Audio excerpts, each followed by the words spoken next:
Halo semuanya, perkenalkan, saya Nimade Susilawati. Di sini saya akan membawakan materi mengenai konsep manajemen risiko, di mana presentasi ini merupakan tugas akhir semester saya dari mata kuliah Disaster Recovery.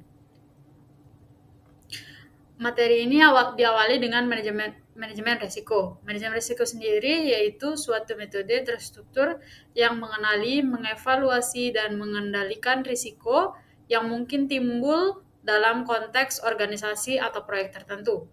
Tujuan utama dari manajemen risiko sendiri adalah untuk mengurangi efek buruk dari risiko serta memaksimalkan potensi keuntungan yang dapat diperoleh.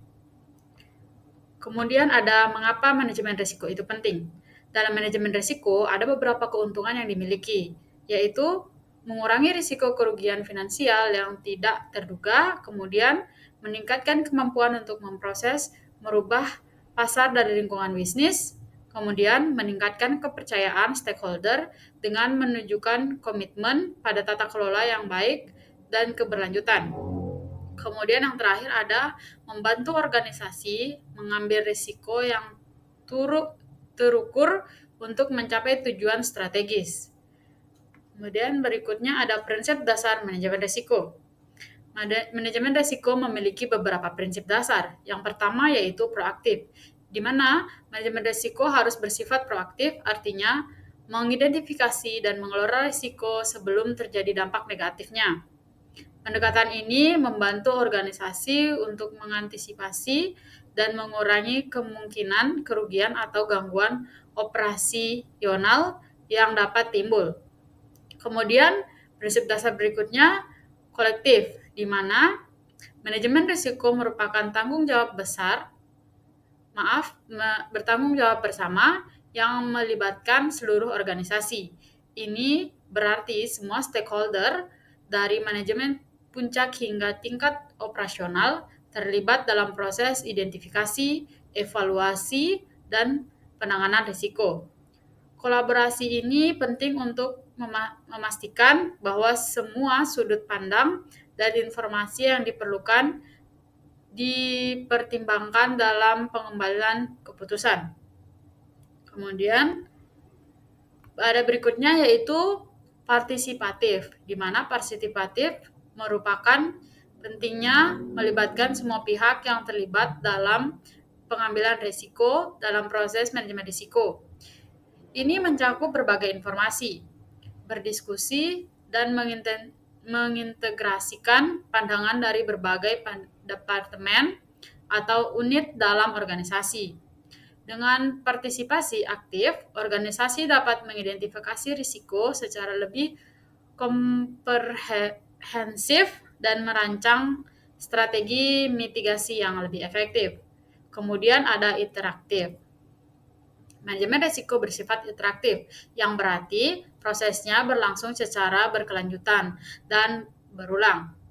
Ini mencakup pemantauan terus-menerus terhadap kondisi risiko, mengevaluasi efektivitas strategi manajemen risiko yang ada, dan melakukan penyesuaian sesuai dengan perubahan lingkungan atau kondisi organisasi.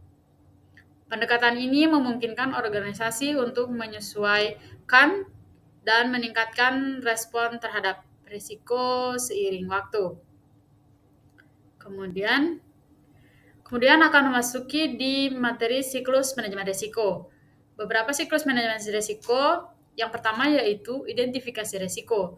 Tahapan ini melibatkan mengidentifikasikan berbagai jenis risiko yang memungkinkan mempengaruhi organisasi atau proyek. Risiko-risiko ini bisa berasal dari berbagai sumber, seperti lingkungan eksternal, operasional, finansial, dan strategis. Yang kedua ada analisis prioritas.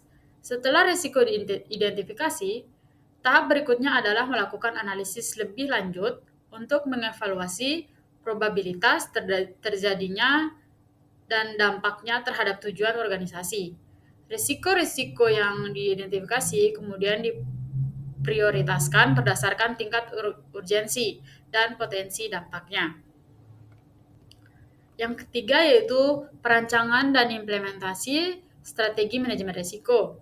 Di tahap ini, organisasi merancang strategi untuk mengelola risiko yang telah diidentifikasi. Ini memasuki pengembangan rencana respons terhadap risiko, mengimplementasikan tindakan mitigasi, dan memastikan bahwa strategi tersebut terintegrasi dengan kegiatan operasional dan keputusan strategis organisasi. Yang keempat yaitu pantau dan laporkan. Proses manajemen risiko harus berkelanjutan dengan memerlukan pemantauan terus-menerus terhadap kondisi risiko. Organisasi harus melaporkan hasil dari pemantauan ini kepada pihak terkait, seperti manajemen puncak atau dewan direksi, untuk memastikan transparansi atau akuntabilitas. Kemudian yang kelima ada kontrol. Kontrol merupakan langkah untuk mengelola dan memitigasi risiko secara aktif dalam kegiatan sehari-hari organisasi. Ini mencakup penerapan kebijakan, prosedur, dan praktik terbaik untuk mengurangi atau menghilangkan risiko. Yang keenam ada petik atau pelajari, lesson learning.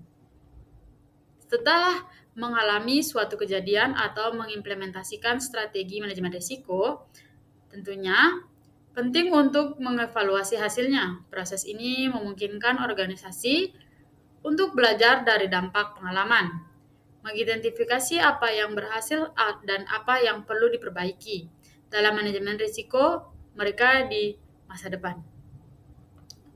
Berikutnya ada strategi manajemen risiko.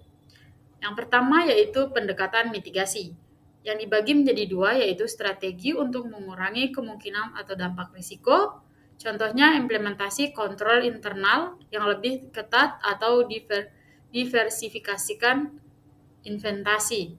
Kemudian ada pendekatan transfer, di mana dibagi dua. Yang pertama yaitu mentransfer risiko kepada pihak lain, seperti melalui asuransi atau kontrak. Contohnya adalah pembelian polis asuransi untuk melindungi dari risiko kerusakan harta benda. Yang ketiga adalah pendekatan penerimaan, dibagi menjadi dua juga. Yang pertama yaitu mengakui risiko yang tidak dapat dihindari dan siap menghadapi jika terjadi. Contohnya yaitu risiko yang terkait dengan inovasi baru atau ekspansi ke pasar baru. Berikutnya adalah kesimpulan dari materi ini.